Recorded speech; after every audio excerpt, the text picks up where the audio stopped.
Hello, స్నేహకేదో message చేస్తున్నావంట? అవునరా. అవునా, మరేదో రీల్స్ చేసేస్తున్నావంట కదరా, కపుల్స్ రీల్స్ అని, రిలేషన్షిప్ అని, రొమాంటిక్ అని. అదేంటి మరి? అరే అదేదో జస్ట్ ఫ్రెండ్లీగా షేర్ చేసినారా, కానీ గర్ల్ ఫ్రెండ్ అయితే నీదే కదరా. గర్ల్ ఫ్రెండ్ నాదే, జస్ట్ నువ్వు రీల్స్ షేర్ చేస్తున్నావు అంతేనా? సరే అయితే ఇది పాస్వర్డ్ ఏదో అడుగుతున్నావు అంట, అదేంటి మరి? అరే నీకు తెలుసు కదా బయట ఎట్లున్నారో, హ్యాకులు చేస్తున్నారు, అది చేస్తున్నారు, ఇది చేస్తున్నారు. అందుకే పాస్వర్డ్ తెలుసుకొని కొంచెం తన అకౌంట్ని సెక్యూర్ చేద్దామని, అంతే, అంతకుమించి ఏం లేదు. కానీ గర్ల్ ఫ్రెండ్ నీదే కదరా, సెక్యూరిటీ కోసమా? సరే ఒక పని చేయరా, పెళ్ళి నేను చేసుకుంటా, కానీ తన వైఫ్ మాత్రం నీదే.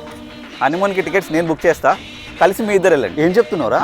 తండ్రి నేనైతా, నువ్వు పిల్లోడిని కానీ, సరేనా? అంత ఓకే కదా? ఆల్ సెట్ కదా? అరే థ్యాంక్ యూ సో మచ్ రా మమ్మ, నువ్వు నన్ను అర్థం చేసుకున్నంత ఎవ్వడు అర్థం చేసుకోలేదు. అరే మాటలో చెప్పలేకపోతున్నారా? చెప్తున్నా కదా, నిన్ను డిసప్పాయింట్మెంట్ అస్సలు చెయ్య. నువ్వు ఎలా చెప్పినావో యాజ్ ఇట్ ఈస్ అలాగనే చేస్తా, అస్సలు డిసప్పాయింట్మెంట్ చేయ.